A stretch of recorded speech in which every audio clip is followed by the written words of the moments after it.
নমস্কার, আমি কবির কথা বলছি। দেখুন, প্রতিকূল রহমানকে নিয়ে গত ৩-৪ দিন ধরেই রাজ্য রাজনীতি উত্তাল। আমি প্রতিকূলকে নিয়ে কোনো প্রতিবেদন বানাইনি এবং ততক্ষণ পর্যন্ত বানাবো না যতক্ষণ পর্যন্ত প্রতিকূল নিজে সরাসরি কোনো বিবৃতি দিচ্ছে, কারণ স্পেকিউলেশনের কোনো জায়গা নেই। আন্দাজে ঢিল ছুড়বো না ভিউয়ের জন্য, রিচ বাড়ানোর জন্য। এবং সিপিআইএম দল যতক্ষণ না কোনো বিবৃতি দিচ্ছে, আইদার সিপিএম অর প্রতিকূল, কাউকে একটা সরাসরি বিবৃতি দিতে হবে, তবেই আমি আমার চ্যানেলে প্রতিবেদন বানাবো। এই কথা আমি আগেই বলেছি। এখন প্রশ্ন হচ্ছে যে প্রতিকূল তৃণমূলে যাবেন এই কথা বলে আমি তার চরিত্র হনন করতে চাই না। যদি তিনি যান, মানে অনেকেই বলছেন যাবেন, আমি প্রতিকূলের মতো, আমি যতটুকু জানি প্রতিকূল অত্যন্ত সৎ, পরিশ্রমী, মেধাবী, উজ্জ্বল, চরিত্রবান একজন যুবক। তিনি তৃণমূলে যাবেন এই কথা বলে আমি তাকে অপমান কেন করব বা তার চরিত্র হনন করার কোনো ইচ্ছা আমার নেই। তিনি যদি যান তাহলে সময় বলবে, তিনি নিজের দায়িত্বে যাবেন। প্রতিকূলকে কেন্দ্র করে আড়াআড়ি ভাগ হয়ে গিয়েছে সোশ্যাল মিডিয়া। অনেকে প্রতিকূলের পক্ষ নিয়ে দাঁড়াচ্ছেন, অনেকে আবার প্রতিকূলের পক্ষে শুরু থেকে যতটা ছিলেন সরেও আসছেন। তাদের বক্তব্য হচ্ছে, তারা প্রথমে ভেবেছিলেন যে প্রতিকূল যদি তার দলের বিরুদ্ধে কোনো অভিযোগ থেকেও থাকে, তিনি একজন বামপন্থী ইন্ডিভিজুয়াল হিসেবে হয়তো থাকবেন, বা অন্তত দল বদল করবেন না, তৃণমূলে যাবেন না। এখনো তিনি তৃণমূলে যাননি, সম্ভাবনা জিয়ে রেখেছেন। কিন্তু যাওয়ার যে সম্ভাবনাটা তৈরি হচ্ছে, এতে কিন্তু অনেকে মনক্ষুণ্ণ হয়েছেন। প্রতিকূল রহমানের প্রতি অনেকের সহানুভূতি ছিল, যে সহানুভূতির পালে কিছুটা হয়তো ভাটা পড়েছে। এখন প্রশ্ন হচ্ছে যে আমার একটা বদভ্যাস রয়েছে। আমি শুধুমাত্র কলকাতা কেন্দ্রিক বা সেন্টার কেন্দ্রিক সাংবাদিকতা করি না, আমি সারা রাজ্যে ঘুরে বেড়াই। একদম যাদের গায়ে ঘামের গন্ধ, হাতে মাটি, পায়ে মাটি, তাদের মধ্যে আমি ঘুরে বেড়াই, শ্রমজীবী মানুষ। এবং এই একটা উপলব্ধি আমার হয়েছে যে সিপিআইএম, এই দলটি, রাজনৈতিক দলটি, তারা দীর্ঘ 15 বছর সরকারের বাইরে, ক্ষমতার যে কোনো পাওয়ার স্ট্রাকচার তার বাইরে। তারপরেও যে দলটি এভাবে প্রবল প্রাসঙ্গিক রয়ে গেছে, প্রাসঙ্গিক যে রয়েছে সেটা বোঝাই যাচ্ছে। কারণ সিপিআইএম যখন অজস্র কর্মসূচি করেছে, রেড ভলেন্টিয়ারের বিভিন্ন কাজ প্রতিকূল নিজেও করেছে, সেগুলো যেভাবে স্ক্রিন টাইম পায়নি, ভোট আসার আগে তৃণমূল এবং বিজেপি সমানে সিপিআইএমকে আক্রমণ করে যাচ্ছে। প্রাসঙ্গিক না হলে সেই ঘটনা ঘটতো না। এবার মেইন স্ট্রিম মিডিয়া, তারা যথেষ্ট স্ক্রিন টাইম সিপিআইএমকে দিচ্ছেন।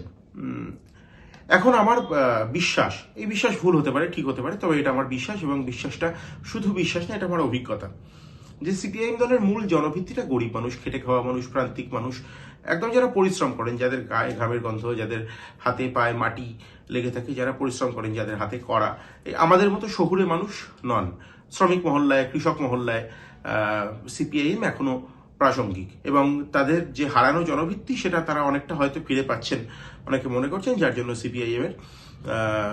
সিপিআইএমকে এত আক্রমণ ভোটের আগে। এবার ভোটের আগে একটা রাজনৈতিক দল আর একটা রাজনৈতিক দলকে আক্রমণ করবে, এর মধ্যে তো নতুনত্ব কিছু নেই, এটাই খুব স্বাভাবিক। প্রতিকূলকে কেন্দ্র করে একটা সাম্প্রদায়িক কিছু, ওই তালাক ইত্যাদি শব্দ প্রতিকূল ইতিমধ্যেই ব্যবহার করে ফেলেছেন। সিপিআইএম নাকি থেকে 3 তালাক দিয়েছে, এখনো পর্যন্ত কিন্তু প্রতিকূলের কিন্তু কোনো সাম্প্রদায়িক ট্যাগ ছিল না। এখন এই শব্দগুলো কেন ব্যবহার করছেন সে সময়ই বলবে, আমি বলতে পারবো না। আমি হস্তরেখাবিদ নই, আমি অন্তর্যামীও নই। কিন্তু প্রশ্ন হচ্ছে, আমি আবারও বলছি, যে কিছু টাকার জন্য বা বিধানসভায় লড়ার জন্য প্রতিকূল, এবার প্রতিকূল মানে তৃণমূলে যাবেন এ কথা আমি বলে তার চরিত্র হনন করতে চাই না, আবারও বলছি। প্রতিকূল আজকে একটি বিবৃতি দেখছিলাম, সেখানে দিয়েছেন, আমি নিজে ওনার সঙ্গে কথা বলার কোনো চেষ্টা করিনি, কারণ ইতিমধ্যেই অনেক জায়গাতেই আপনারা ওনার বক্তব্য শুনেছেন। প্রতিকূল আজকে মুখার্জি বলে একজনের কথা বলেছেন, যে যারা নেতা হচ্ছেন তিনি হয়তো হচ্ছেন না, কিন্তু স্ট্রাকচারের দিক থেকে দেখতে গেলে প্রতিকূল দেখবেন আপনি, যে প্রতিকূল কিন্তু 2019 সাল থেকে সিপিআইএম এর রাজ্য কমিটির সদস্য, এসএফআই এর সর্বভারতীয় নেতা। তার ক্ষোভ হচ্ছে যে অনেকে নেতা হচ্ছেন, তিনি হতে পারছেন না। মুখার্জি বলে, মীনাক্ষী মুখার্জিকে ইঙ্গিত করেছেন কি জানি না, মুখার্জি বলেছেন। এখন মুখার্জি বলতে আপনাদের মনে, দর্শকের মনে কার কথা আসবে সেটা আপনারাই জানেন। এখন আমি একটু দীর্ঘ গৌরচন্দ্রিকা করে ফেললাম, যারা রাগ করবেন নিজ দায়িত্বে এড়িয়ে যাবেন, যারা মনে করবেন শুনবেন তারা শুনতে পারেন, কোনো জোরাজুরি নেই। একটি সাক্ষাৎকার, আমি এর আগেও সেটি আপলোড করেছিলাম আমার চ্যানেলে। পূর্ব বর্ধমান জেলার সাটি নন্দীগ্রাম, গলসি থানা, সেখানকার মধু নামের একজন সিপিআইএম নেতা, তিনি প্রবল মার খেয়ে, জেল খেটে, অমানসিক নির্যাতন, তৃণমূলের কাছে মার খেয়ে, পুলিশের কাছে মার খেয়ে, প্রলোভন, তারপরেও সিপিআইএমটা মাথা উঁচু করে করছেন এবং করবেন। এই জন্য বলছিলাম যে জনভিত্তির এবং গ্রামের মানুষ, প্রান্তিক মানুষ, অধিকাংশ মানুষ, তাদের কাছে এখনো পর্যন্ত সিপিআইএম দলের কোনো ব্যক্তি না, দলটা, তার ঝান্ডা, তার কর্মসূচি, তার আদর্শ, এটাই বড় কথা। অনেকের কাছে সিপিআইএম এখনো যতুবাবুর পার্টি, অনেকের কাছে হরে কৃষ্ণ কুমারের পার্টি। মানে এত দৃঢ় জনভিত্তি সেটা কিছুটা দুর্বল তো অবশ্যই হয়েছে, তা না হলে এত শক্তি ক্ষয় হবে কেন? জনশক্তির কথা আমি বলছি, সমর্থনের কথা আমি বলছি, কিন্তু তবুও যেটা রয়ে গিয়েছে তাদের কাছে আমি, আপনি বা শহুরে মানুষ বা খুব উজ্জ্বল কিছু মুখ, আহ, তারা বোধহয় ততটা গুরুত্বপূর্ণ নন এখনো। হলিস্টিক ভাবে দেখতে গেলে ঝান্ডাটাই বেশি গুরুত্বপূর্ণ।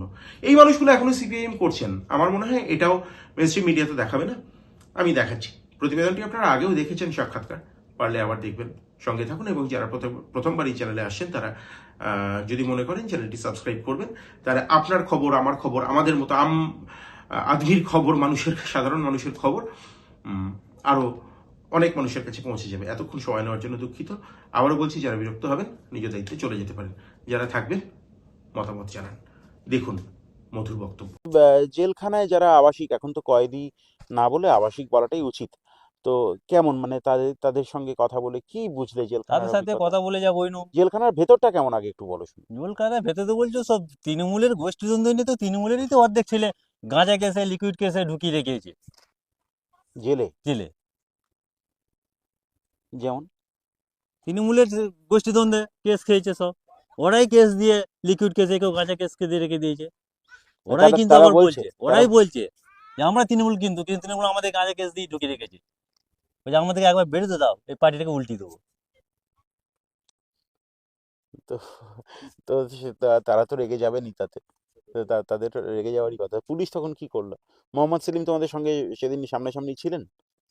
আভাস রায়চৌধুরী ছিলেন আবার সামনাসামনি? চৌধুরী আবার চৌধুরী জেল খেটেছে, ধরা পড়ে মার খেয়েছে। তো তোমাদের আমিও অত মার বড় খেয়েছি। নেতা, যে তুমি মার খেয়েছিলে, কোথায় লেগেছিল? মার খেয়েছিল, হেঁটেও খেয়েছি আমি, এখানে খেয়েছি, এখনো ব্যথা হয়? এখনো ব্যথা। তাই? আর তোমাদের, আমি তো ভিডিও দেখেছি, তোমাদের নেতা আভাস রায়চৌধুরীকে গ্রেপ্তার করে নিয়ে যাওয়া হচ্ছে।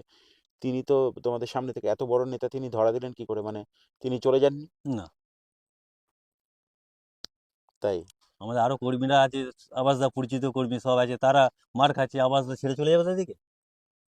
মোহাম্মদ সেলিমও সবটা সময় হ্যাঁ, সঙ্গে ছিলেন? হ্যাঁ, আচ্ছা। আমার কর্মী মার খাবে আর আমি সেখান থেকে মানে পেঁচিয়ে হেঁটে চলে যাব। তো এখন কি মনে হয়, জেলের অভিজ্ঞতাটা কি মানে পরে ভাবতে ভালো লাগে না মন খারাপ হয়? তুমি শুরুতেই একটা যেটা কথা বললে, যে বাথরুমের সমস্যা, মানে সেটা মানে পরিষ্কার পরিচ্ছন্ন না, না, নয়। না, পরিষ্কার পরিচ্ছন্ন, বাথরুম পরিষ্কার করা না, ওই কয়েদি দিকে আসামে দিয়ে দিই পড়ায়, একজন একজন করে ইয়ে করে করায়। আচ্ছা। ওখানে জেলের আরো যারা মনে করে আসামি হয়ে গেছে, বহুদিন সাজা প্রাপ্ত, তাদেরকে হয়তো দায়িত্ব দিয়ে তাদের দাদা করে রেখেছে, তারা হয়তো বলে দিল যে তোর আজকে ডিউটি আছে, এখানটায় তো বাথরুমটা পরিষ্কার করবি, খাবার ফাটা যেগুলো থাকে ওগুলো ফেলা করাবি, এই হবে। আচ্ছা। আর 70-80 জন করে থাকতে, মানে কত বড় ঘর যে 70-80 জন থাকা যেত?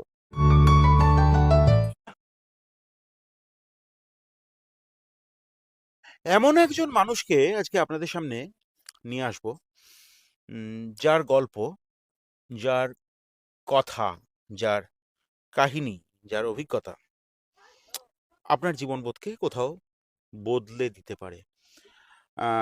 সম্পূর্ণ প্রতিবেদন, সম্পূর্ণ এপিসোড দেখার পরে আপনার মনে হতে পারে যে আপনি হয়তো তার মতের সঙ্গে সহমত নাও হতে পারেন, কিন্তু আহ, তিনি যে অলঙ্ঘ, তিনি যে অমোঘ একজন মানুষ, এবং খুব বিরল এই সময়ের একজন মানুষ, সেটা আপনি তার গল্প শুনলেই বুঝতে পারবেন। মধুদা, আমার ব্যক্তিগতভাবে পরিচিত অনেক দিনের, সাটি নন্দীগ্রামের মধুদা, দীর্ঘদিন বামপন্থী আন্দোলনের সঙ্গে যুক্ত, প্রায় ছোটবেলা থেকেই। এই সময়টা যখন মানুষ আরো ভালো, আরো ভালো, আরো ভালো থাকতে চাইছে, ভালো মানে আরো ফিনান্সিয়াল স্টেবিলিটি চাইছে, সবকিছু চাইছে, সেই সময় কিছু বিরল ব্যতিক্রম থাকে যারা মতাদর্শকে আঁকড়ে বেঁচে থাকে। আপনি কি তাদের ওল্ড স্কুল বা ওল্ড ফ্যাশন বলবেন? আমি জানি না, আমি তাদেরকে আদর্শ বলবো। মেরুদণ্ড অত্যন্ত সোজা, তিনি যে দলই করুন না কেন। তিনি যদি বিজেপি সেরকম কোনো লোক থেকে থাকে, তৃণমূলের কোনো সেরকম লোক থেকে থাকে, কংগ্রেসের থেকে থাকে, আমি তাকেও সমান শ্রদ্ধার চোখে, সমান কর্নিশের চোখে দেখব। এই মানুষটা জেল খেটে এসছেন। জেলের ভয়ঙ্কর অভিজ্ঞতার কথা আমি এই মানুষটার কাছে অনেকবার ব্যক্তিগতভাবে শুনেছি। মনে হলো সত্যিকারের নিউজ মেকার তো এনারাই। সত্যিকারের মাটিতে দাঁড়িয়ে মানুষের কথা আপনারা যদি শুনতে চান, মায়ের কথা আপনারা যদি শুনতে চান, তাহলে এই মানুষগুলোর কথা শুনতে হবে। সেই জায়গা থেকে আজকে এই শীতের সন্ধ্যায় মধুদার কাছে ছুটে আসা। মধু, কেমন আছো তুমি? ভালো আছে।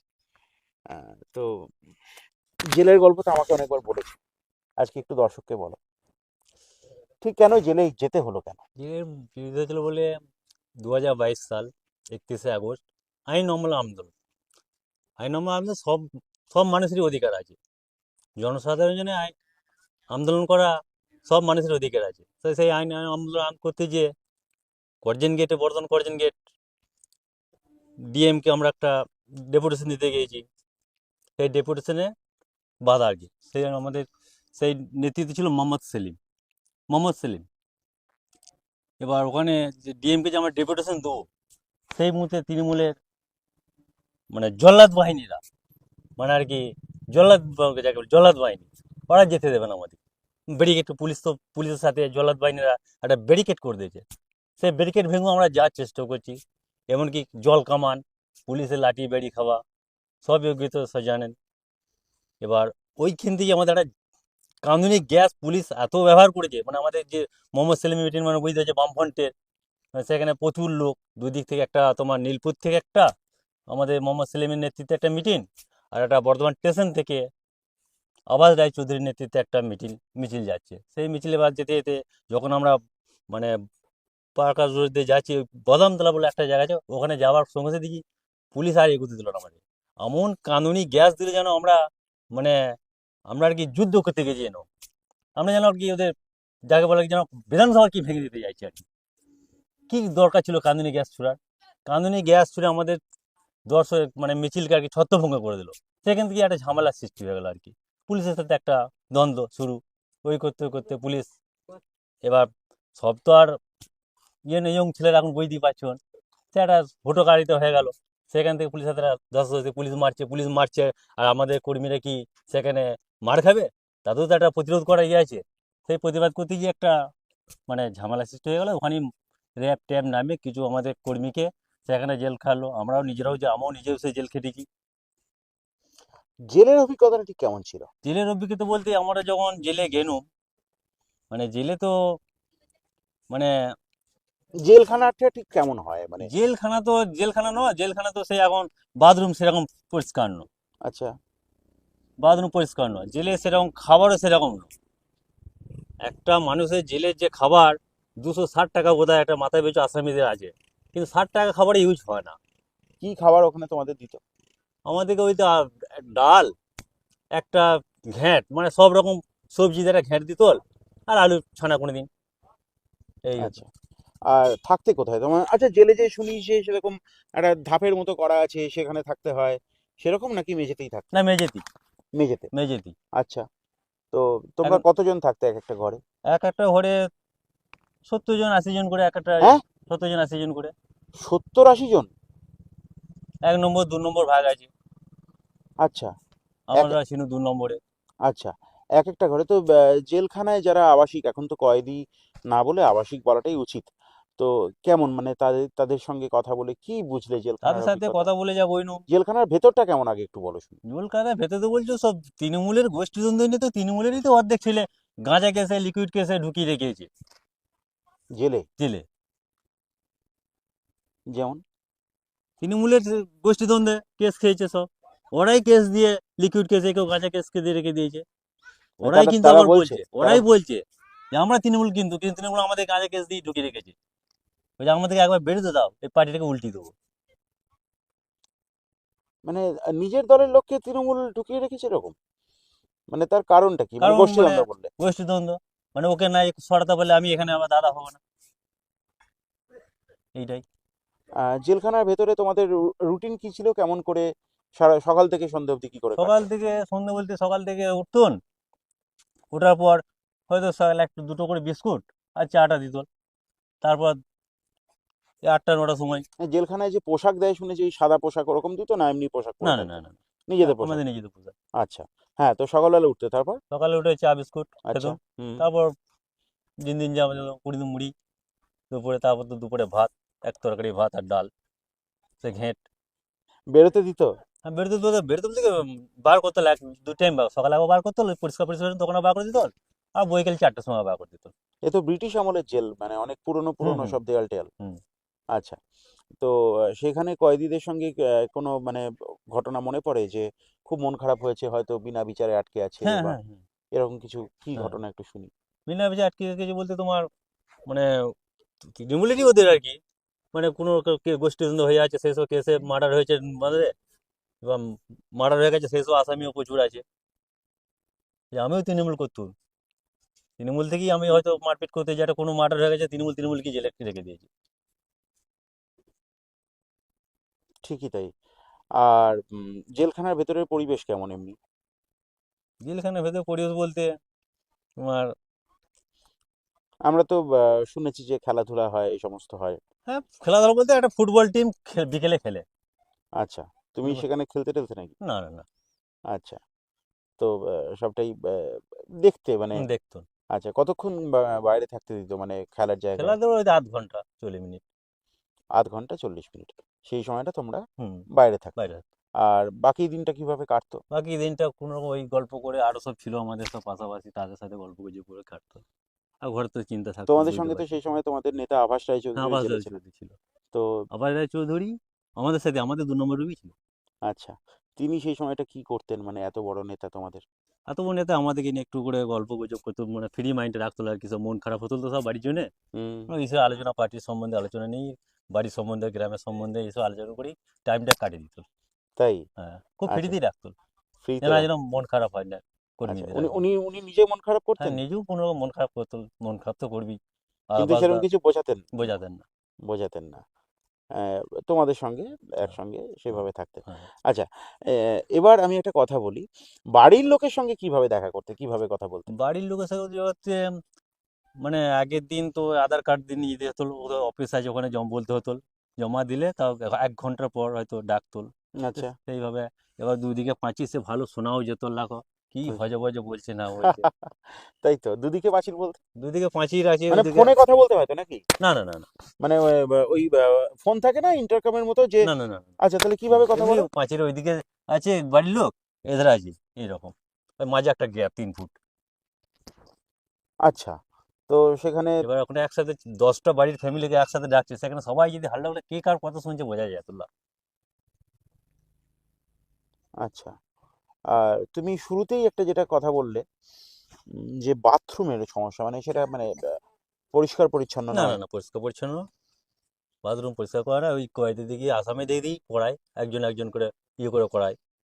আচ্ছা। ওখানে জেলের আরো যারা মনে করে আসামি হয়ে গেছে, বহুদিন সাজা পাত্র, তাদেরকে হয়তো দায়িত্ব দিয়ে তাদের দাদা করে রেখেছে, তারা হয়তো বলে দিল যে তোর আজকে ডিউটি আছে, এখানটায় তুই বাথরুমটা পরিষ্কার করবি, খাবার ফাটা যেগুলো থাকে ওগুলো ফেলা করাবি, এইভাবে। আচ্ছা, আর 70-80 জন করে থাকতে মানে কত বড় ঘর যে 70-80 জন থাকা যেত? চওড়াটা 15-16 ফুট, আর লম্বাটা প্রায় 40 ফুট। তাতে 70-80 জন হুম, থাকতে মানে গায়ে গা লেগে যাওয়ার ওদের জোগাড় গায়ে তো। গা লেগে যায় মতন। ঘরগুলো পরিষ্কার পরিচ্ছন্ন? পরিষ্কার আমাদের নিজেদিকেই করে রাখতে হতো, যেহেতু আমরা থাকি নিজেদিকেই করে রাখতে হতো পরিষ্কার পরিচ্ছন্ন। আচ্ছা। আচ্ছা, তোমরা যখন, আমি আরেকটা জিনিসও শুনেছি, তোমরা যখন কোর্ট লকআপে যেতে, সেখানকার পরিবেশ কেমন? সেখানে তো আরো বিচ্ছিরি একটু শুনি পরিস্থিতি। কেমন। ওই 20 ফুট বাই 20 ফুট ঘরে হুম। 60 জনকে ঢুকিয়ে দিল, হুম। মানে সেই এরকম করে বসে থাকতে হতো সারা সারা দিন। ওই সকালবেলায় নিয়ে যায় 11টার সময় ঢুকিয়ে, 10টার সময় ঢুকিয়ে দিত, হুম। সে 5টার সময় বার করতো। হুম। আর ওই পাশেই বাথরুম, 70-80টা, ওই 60-70 ফুট স্কোয়ার ফুটের ঘরের মধ্যে রেখে দিত, পশুর মতো, খাঁচার পশুর মতো, খাঁচার মতো। খাঁচার মতো। হুম, কি করতে সারাদিন বসে? সারাদিন কি করবো এইভাবে, কোনো হাফ টাপ ফেলে 5টার সময় বেরিয়ে আসতাম কটলোকার থেকে, দিয়ে আবার পুলিশের গাড়িতে চলে আবার পুলিশের জেলে? গাড়িতে এসে জেলে। খাওয়া দাওয়া সেখানে কোর্ট লকআপে? খাওয়া দাওয়া আগে করে দিত, যারা যে বলতো যে আজকে যাদের কোর্টে লকআপে যেতে হবে, তাদের আগের দিন সকাল সকাল খাবার খাইয়ে দিত, দিয়ে নিয়ে যেত। তারপর আবার এসে তারপর আবার সে রাত্রে 8টা 9টায়। পার্টি সে সময় পাশে ছিল, তোমাদের পার্টি? হুম, পার্টি ছিল। কিন্তু আমরা তো আবার একটা তৃণমূল তো অভিযোগ করে তোমরা নাকি বিশ্ব বাংলার ভেঙে দিয়েছিলে, এবং নাকি কেন, তো দেখেছি যে বিশ্ব বাংলার তোমার ফোন এসেছে, তো ফোনটা ধরবে না? হুম, তাহলে কেটে দাও, নাহলে তো সাউন্ড আসবে। ধরে নিতেও পারো। হ্যালো। বন্ধু ফোন করেছিল বোধহয়। আচ্ছা, হ্যাঁ, সেই তো এই সময়টাতে একটু আড্ডা টাড্ডা মারবে। তোমার জীবনে আরো গল্প শুনবো, কিন্তু তোমাকে যেটা জিজ্ঞেস করার যে জেলখানার মধ্যে যে পরিবেশ, তোমরা কোর্ট লক আপ বললে আরো খারাপ, কিন্তু তোমরা তো বিশ্ব বাংলার ভেঙে দিয়েছিলে, সেটাও তো খারাপ। বা ওখানে তৃণমূল কংগ্রেস আরো ছবি টবি ছিল, সেগুলোও ভেঙে দিয়েছিলে। তোমাদের লোকজন ভাঙলো কেন সেটা? সেটা ক্ষোভে, ক্ষোভে মানুষের জন্য যদি আন্দোলন করতে যে পুলিশের মার খেতে হয়, সেটা ক্ষোভে কিছু কর্মী করেছে আমাদের। তোমরা ওই ও গার্জিয়ান গেটের সাজিয়ে কি সামনে। হবে, মানুষ খেতে পাচ্ছে না গ্রাম বাংলায়, হ্যাঁ। 100 দিনে কাজ নাই, আরে ছবি টাঙ্গিয়ে রেখে দিই, ছবি উঠবে, শিলান্যাস করছে দিদি, প্রতিদিন একটা করে শিলান্যাস করছে। গার্জিয়ান গেটের সামনে ওই বিশ্ব বাংলার তোমরা ভেঙে দিলে। কিছু করি ভেঙে যাবে। তো তো তারা তো রেগে যাবেনি তাতে। তো তাদের তো রেগে যাওয়ারই কথা। পুলিশ তখন কি করলো? মোহাম্মদ সেলিম তোমাদের সঙ্গে সেদিন সামনাসামনি ছিলেন? আভাস রায়চৌধুরী ছিলেন আবার আসছে সামনাসামনি? দিল, আবার চৌধুরী জেল খেটেছে, ধরা পড়ে মার খেয়েছে। তো তোমাদের আমিও অত মার বড় খেয়েছি, নেতা, যে তুমি মার খেয়েছিলে, কোথায় লেগেছিল? মারা খেয়েছিলি, হেঁটেও খেয়েছি আমি, এখানে খেয়েছি, এখনো ব্যথা হয়? এখনো ব্যথা হয়। তাই? আর তোমাদের, আমি তো ভিডিও দেখেছি, তোমাদের নেতা আভাস রায়চৌধুরীকে গ্রেপ্তার করে নিয়ে যাওয়া হচ্ছে। তিনি তো তোমাদের সামনে থেকে, এত বড় নেতা, তিনি ধরা দিলেন কি করে? মানে তিনি চলে যাননি? না, তাই? আমাদের আরো কর্মীরা আছে, আবাসদা পরিচিত কর্মী সব আছে, তারা মার খাচ্ছে, আবাসদা ছেড়ে চলে যাবে তাদেরকে। মোহাম্মদ সেলিমও সবটা সময় সঙ্গে হ্যাঁ, ছিলেন? হ্যাঁ, আচ্ছা। আমার কর্মী মার খেবে আর আমি সেখান থেকে মানে পিছিয়ে হেঁটে চলে যাব। তো এখন কি মনে হয়, জেলের অভিজ্ঞতাটা কি মানে পরে ভাবতে ভালো লাগে না মন খারাপ হয়? ভাবতে ভালো লাগে, মন তো খারাপই হয়, কিন্তু একটা অভিজ্ঞতা তো হলো। অভিজ্ঞতা আছে। আচ্ছা, তুমি একটা কথা বললে যে এটা খুব মন খারাপের একটা জিনিস, যে তৃণমূলের লোকজন গোষ্ঠীদ্বন্দ্ব, তারা জেলে ভর্তি, মানে নিজের দলের থেকেই এইভাবে যদি হয় তো খুব মন খারাপের কথা। তো তারা কি ছাড়া টাড়া পেয়েছেন? কোনো খবর পাও নাকি আর কোনো যোগাযোগ না, নেই? যোগাযোগ নাই, কিছু কিছু লোক আছে, একদিন আমার পাশে গ্রামের আলমপুরে, সে ছাড়া পেয়েছে, তার সাথে মাঝে মাঝে দেখা হয়। তো সে কি সে এখনো বলে, তৃণমূলও করে? এ পার্টি তৃণমূলই আর করে? করে রে, এই পার্টি করে তোদের পার্টিটাই ঠিক। আচ্ছা। বলছে কোনো খোঁজ নেয় নাই আমাদের, এতদিন জেলে ছিল। তাই? তো বাড়ি থেকে কে কে যেতেন জেলে দেখা করতে? বাড়ি থেকে আমার ভাই যেত, বাবা ভাই মা যেতেন? বয়স্ক যাটা ঠিক বাবা করে। যেতে হ্যাঁ, পারতেন না, ভাই যেতেন? ভাই যেত। তো ছাড়া পেয়ে কি মনে হলো? সারা পেয়ে খুব ভালো লাগলো, এবং বাড়িতে যখন এলাম সব আনন্দই বটে, আচ্ছা, পার্টিরও সব। বেশ, এটা তো গেল। আমি খুব অবাক হয়ে শুনছিলাম যে, দেখুন, কোনো মানে আলাদা করে কিন্তু মানে উদ্বাহু হয়ে বলা নেই যে আমার এই অভিজ্ঞতা বা কিছু। আমাকে খুঁটিয়ে খুঁটিয়ে জানতে হচ্ছে, মানে কি নিস্পৃহতা! এটা তো শিক্ষণীয় অবশ্যই, এত অত্যাচার, এত কিছুর পরেও আহ, নিজের আদর্শে টিকে থাকা। তো মধুদা, ভোট তো আসতে চললো। তুমি তো এই গ্রামে খুব জনপ্রিয় মানুষ, তোমার বাড়িতে আসার সময় দেখলাম সবাই চেনে তোমায়। তো তোমার দল কেমন ফল করবে ভোটে বলো, এবার? ভালো ভালো, ভালো ভালো বলতে? ভালো। ভালো বলতে? মানুষ যা অভিজ্ঞ এই 11 সাল থেকে, তাতে মানুষ তৃণমূলকে আর চাইছে না, যে কেউ আবার চেঞ্জ করতে হবে, বামফ্রন্টই তোমাদের ভালো আমাদের। তোমাদের এই অঞ্চলে তোমাদের কেমন ফল হবে? এই জন্য ভালো হবে। তোমাদের কত ভোট আছে এখানে? আমার এখানে ধরুন আমাদের সার্টিফিকেট গ্রামে 3টে বুথ, 3টে বুথ, 3টে মানে বুথ। বেশ ভালো ভোট আছে। হ্যাঁ, আমি এখানে তোমাদের গ্রামের সাধারণ মানুষের সঙ্গে যখন কথা বলছিলাম, তারা তো অনেকে বললেন আমরা সিপিএম করি, সরাসরি বললেন। আবার অনেকে বললেন যে তারা সাধারণ মানুষ, অনেকে আবার ক্যামেরার সামনে এলেন না। একটা অভিযোগ সবাই করলেন যে ভোটটা ঠিকঠাক করে হুম, নাকি হয়নি। হয়নি। তো এবারেও যদি ভোটটা ঠিকঠাক করে না হয়, তোমরা জিতবে কি করে? ভোট ঠিক করে করতে পারবে? এবার আশা করি আমাদের মানে কর্মীরা যে হারে ভরছে, তাতে ঠিকঠাক হবে। তাতে ঠিকঠাক হবে? কখনো জেল থেকে বেরিয়ে এসে মনে হয়নি, না এত বিপদে ঝাঁপানোর দরকার নেই, আমরা আর সিপিএমটা করবো না, এরকমটা মনে হয়নি না, কখনো? না, না, পার্টিটা ছোটবেলা থেকে করেছে, যদি স্কুল লাইফ থেকে ওই জন্য হ্যাঁ। ভালো লাগে। এর থেকে আর যাবো না কোথাও, এখানেই। মানে কখনো প্রলোভন আসেনি যে তৃণমূলে আয়, যোগ দে? কখনো মনে হয়নি এরকম যে তৃণমূলে একটু যোগ দিই? হ্যাঁ, এসে বলেছি, কিন্তু আমি না, এখানেই আচ্ছা মধু, থাকবো। একটা কথা জিজ্ঞেস করি, তুমি তো, আমি জানি তুমি কি করো। মধুদা অ্যাকচুয়ালি মাছের চাষ করেন, এবং এই হাড় কাঁপানো ঠান্ডায় ভোর রাতে যখন টেম্পারেচার 7 ডিগ্রির কাঁটাও ছুঁয়ে যাচ্ছে গ্রাম বাংলায়, সেই সময় মধুদা কি করে সেটা মধুদার কাছ থেকেই আপনারা শুনুন। কখন জলে নামো? আমরা তো মাছ জলে আনতে রাত্রে 1টা 1:30টায় জলে নামি। রাত্রি 1টা 1:30টায় জল কি হ্যাঁ, পরে নামো? ওই আমাদের সব শীতের পোশাক যে 1.5 গুণে আছে, সেই জলে আমার, সে কি বলবো। সেগুলো তো ভিজে যায়। হ্যাঁ, ভিজে যাই তো, 1 গলা বন্ধু জলে ভিজে যাই, আমি সাঁতুরে একার সময় জাল ওই দিয়ে। ঠান্ডায় জলে নামো? এই জীবন মানে এই সংগ্রাম দিয়ে কতটা, মানে সেখান থেকে মাছ তুলে, মানে বাজারে যাও কখন যাও? মাছ তুলে বাজারে আমরা 4টের আগে ঢুকে যাই বর্ধমান। বলো কি গো? মানে ওই মাঝরাতের, মানে আমি শুনেছি তোমার কাছে, কিন্তু আমার এখনো ভাবতে কেমন গায়ে কাঁটা দিচ্ছে যে এই ঠান্ডায় একটা লেপে মানুষের হচ্ছে না। হুম। সেই সময় তুমি নামো কি করে জলে? মানে কি হয়, মানে কষ্ট হয় না? কষ্ট হলেও করা তো নাই। অব- ওইটাই তো জীবিকা। এই করেই চলছে। তো সেই করে মাছ বিক্রি করতে যাও, আর বাকি সময়টা সিপিএম করো। রাতে ঘুমো কখন? ওই চলে তো এখানে যে কাজ করছো, বুঝছো, গ্রামের লোকের তো অনেক অভাব অভিযোগ রয়েছে, আমি দেখলাম যে 100 দিনের কাজটা একটা বড় হুম। সমস্যা। 100 দিনের কাজ তো বড় সমস্যা বটেই, 100 দিনের কাজ তো তুলেই দিয়েছে এই তো সরকার। সেটা নিয়ে তোমরা আন্দোলন হ্যাঁ টান্দোলন করেছি, করছো? হাইকোর্ট তো রায় দিয়েছে। হুম, হাইকোর্ট রায় দিয়েছে, তবু তো এরা করছে না গো। আর তোমরা তুমি বর্ধমান এখান থেকে প্রায় তো 20 কিলোমিটার রাস্তা। 20 কিলোমিটার। তো কিসে যাও সেটা? আমরা বাইকে যাই, টোটো আছে, ওই বাইকে ভোরবেলা যাই। ওই বাইকে? সর্বনাশ! মধুদা, তুমি তো একদম সুপারম্যান গো। এই মানে লোহার শরীর নাকি? এই মাঝরাতে জলে নামছো, তারপরে তুমি ভোরবেলা বাইকে চলে যাচ্ছ। তো এত যখন শক্তি, তো তোমরা তৃণমূলকে আটকাতে পারবে সেই শক্তি দিয়ে, মনে করছো? সংগঠন যদি পাশে থাকে, জনসাধারণ যদি থাকে, তো অবশ্যই আটকাবো। জনসাধারণ যদি পাশে থাকে, অবশ্যই আটকাবে। আহ কি অদ্ভুত নৈর্ব্যক্তিক একজন মানুষ! মানে খুঁটিয়ে খুঁটিয়ে জানতে হচ্ছে নিজের জীবন যন্ত্রণার কথা। আগ্রহ নিয়ে বলার কোনো চেষ্টা নেই। নিস্পৃহ হয়ে নিজের কাজ করে যাচ্ছে। এরকম একজন মানুষকে যদি সম্মান না করি, বা এরকম একজন মানুষের গল্প যদি আপনাদেরকে না শোনাতাম, তাহলে কি সেটা উচিত করতাম? আপনারা উত্তর দেবেন। কবির সৌরভের ইউটিউব চ্যানেলে কিন্তু এই কাজটাই হয়ে চলবে সারা বাংলা জুড়ে। এরকম অসংখ্য মানুষ যাদের সত্যিকারের রোল মডেল বলা উচিত বা ভাবা উচিত, তাদের কথা আমি শুনবো, আপনাদেরকে শোনাবো।